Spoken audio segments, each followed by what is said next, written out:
Hello students, welcome to our English class.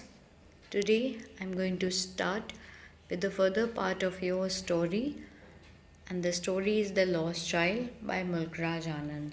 This is the chapter from your book Moments of Class 9th. I hope that you have all understood the covered portion by watching my previous video of this story. So let's move on further. As they neared the village, the child could see many other footpaths full of throngs converging to the whirlpool of the fair, and felt at once repelled and fascinated by the confusion of the world he was entering. अब यहाँ पे क्या देख रहा है, जैसे ही वो लोग गांव के पास पहुँचते हैं, वो क्या देखते हैं, वो बच्चा इस टाइम अपने माता पिता के साथ है, और वो बच्चा इस टाइम क्या देख रहा है कि जो फुटपाथ है वो पूरा क्राउड से भरा हुआ है. There is one word here, throngs, THRONGS. Throng means huge crowd. वो पूरा फुटपाथ जो है भीड़ से भरा हुआ है, और कन्वर्जिंग मीन्स अप्रोचिंग. अब यहाँ पे ऐसा लग रहा है वर्लपूल इज़ अ रश और सर्कलिंग ऑफ वाटर. आपको पता होगा वर्लपूल नाम से एक वर्लपूल ब्रांड है for washing machine, for refrigerator, isn't it. तो whirlpool is basically for washing machine. तो वो जो वॉशिंग मशीन में जब जो सर्कलिंग ऑफ वाटर होती है, that is known as Whirlpool.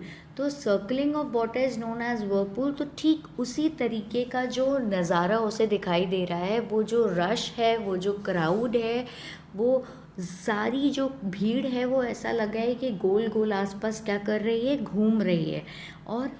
और जैसे वो वहाँ पहुँचता है फुटपाथ के पास, वो जो है, या वो गांव के पास जैसे ही पहुँचता है, उस गांव के फुटपाथ पे इस तरह की भीड़ नज़र आती है, और ऐसा लग रहा है कि चारों तरफ उसके जो है लोग क्या कर रहे हैं, उसके आसपास घूम रहे हैं. और ये जो वो डिस्क्रिप्शन यहाँ पे ऑथर बता रहा है, इससे हम अंदाज़ा लगा सकते हैं कि वो कहाँ एंटर कर चुका है, फेयर में एंटर कर चुका है.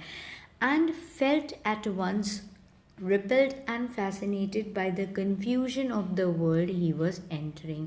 जब वो इस तरह की भीड़ देखता है तो वो बहुत रिपेल्ड फील कर रहा है. रिपेल्ड का यहाँ पे मतलब एक दो तीन तरीके से हम ले सकते हैं कि वो डर रहा है उस भीड़ को देख के, उसे वहाँ बिल्कुल अच्छा नहीं लग रहा है, वो वापस जाने की कोशिश कर रहा है, वो he was turning away. Basically the meaning of repel is to turn away from something. Okay, a dislikement you can also say. पर यहाँ पे वो उस भीड़ को देख के, जो अचानक से उसके सामने भीड़ आई, उसको देखकर वो बच्चा डर गया. वो बच्चा परेशान हो गया, उसे जो है वहाँ बिल्कुल अच्छा नहीं लग रहा है. शायद वो चौंक गया इस तरह की भीड़ देख के, या वो पहली बार इस तरह की जगह पे क्या कर रहा है, एंटर कर रहा है. And fascinated also. Here writer is saying that he was performing both kind of behavior. Once he was feeling repelled, once he had a kind of dislikement also, but there was another thing over his mind, that he was also being fascinated, but he was also confused as well. अब उसे confusion हो गई है कि वो किस तरह के दुनिया में आ चुका है, जहाँ पे चारों तरफ उसके भीड़ नज़र आ रही है. उसे समझ नहीं आ रहा है कि वो कहाँ आ गया है. चारों तरफ उसके आसपास लोग घूम रहे हैं लाइक अ वर्लपूल. एंड वो इसको देख के डर भी गया, और साथ ही साथ he was excited also, he was attracted towards those things, and he got confused, isn't it? So that's why here writer said these three words in a row, that repelled, fascinated, by the confusion. Because that child got confused when he entered to that place, when he entered to the fair. Okay. A sweet meat seller hawked gulab jamun, rasgulla, barfi, jalebi at the corner of the entrance, and a crowd pressed round his counter at the foot of an architecture of many colored sweets decorated with leaves of silver and gold. अब वहाँ पे sweet meat seller is basically मिठाई वाले को यहाँ पे बोला जा रहा है कि अब वो क्या देख रहा है, जैसे ही वो एंटर करता है उस फेयर में, तो फेयर के एंट्रेंस पे ही एक कॉर्नर पे उसे क्या दिखता है, एक मिठाई वाला दिखता है जिसने अपनी दुकान में क्या क्या लगा के रखा हुआ है, गुलाब जामुन, रसगुल्ला, बर्फ़ी और जलेबियाँ लगा के रखी हुई हैं। और वो बिल्कुल फेयर के एंटर करते टाइम ही उसे वो शॉप उसकी नज़र आती है, और उस शॉप के आसपास चारों तरफ जो है, उसके काउंटर के पास जो है उसे क्या दिखाई दे रही है, उस फेयर की भीड़ दिखाई दे रही है, उस मेले की भीड़ उसे नज़र आ रही है। अब यहाँ पे बात हो रही है that is counter at the foot of an architecture of many coloured sweet. अब जो उसने, आप पिक्चर में भी देख सकते हो कि उसने जो काउंटर बना के रखा हुआ है, जो उसका काउंटर है, जो उसकी शॉप है, उसने उन मिठाइयों को इस तरीके से सजा के रखा हुआ है जैसे किसी आर्किटेक्चर, जैसे architecture basically they use for construction or designing of the building, isn't it?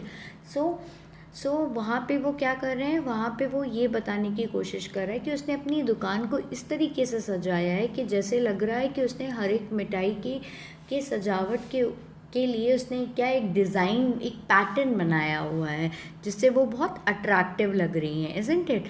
So now what the writer is saying कि आर्किटेक्चर बेसिकली क्या करते हैं, जब बिल्डिंग डिज़ाइन करते हैं तो कोई बिल्डिंग उनकी छोटी होती है, कोई बिल्डिंग बड़ी होती है, इस तरह का पैटर्न होता है। तो उसी तरीके से उसने अपनी मिठाइयों को इस प्रकार सजाया हुआ है कि ऐसा लग रहा है जैसे किसी बिल्डिंग की कोई कंस्ट्रक्शन हो या किसी बिल्डिंग की कोई डिज़ाइन हो। सो यहाँ पे अब उस स्वीट मीट सेलर ने अपनी मिठाइयों के ऊपर सिल्वर और गोल्ड की जो है लीव्स जो है डेकोरेट की हैं, जिससे वो और भी क्या लग रही हैं, अट्रैक्टिव लग रही हैं। The child started open eyed and his mouth watered for the barfi that was his favourite sweet. अब जब वो बच्चा उन मिठाइयों को देखता है तो वो उन आंखें उसकी खुली रह जाती हैं और उसके मुंह में पानी आने लगता है, और वो पानी उसके मुंह में जो पानी आ रहा है वो किसके लिए आ रहा है, पर्टिकुलर बर्फ़ी के लिए आ रहा है। क्यों? क्योंकि बर्फ़ी उसकी फेवरेट स्वीट है और वो अपने आप को कंट्रोल नहीं कर पाता है, और फिर वो क्या बोलता है, I want that barfi he slowly murmured. अब यहाँ पे वो ये बात बहुत धीरे से बोलता है कि उसे वो मिठाई चाहिए। क्यों? क्योंकि कहीं ना कहीं वो जानता है, जैसे उसको अभी तक चीज़ों के लिए टोका जा रहा था, अभी तक चीज़ों के लिए उसे मना किया जा रहा है, अभी तक वो अपनी फीलिंग्स को सप्रेस कर ले रहा था। He knew somewhere deep down that his father will not allow him to buy that sweet, isn't it? So but he half knew, as I told you, that he half knew, as he begged, that his plea would not be heeded because his parents would say he was greedy. So without waiting for an answer, he moved on.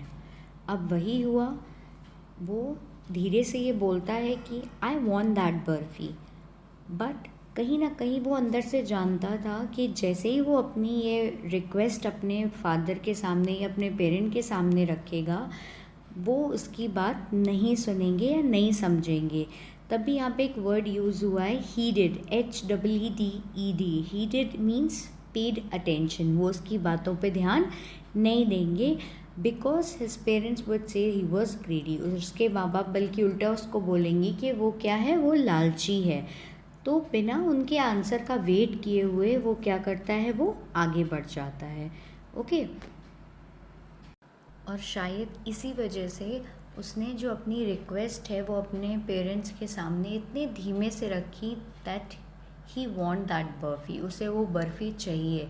पर क्योंकि वो उनके answer से वाकिफ़ था, उसे उनका answer पता था, इसीलिए वो बिना कुछ कहे वहाँ से आगे बढ़ जाता।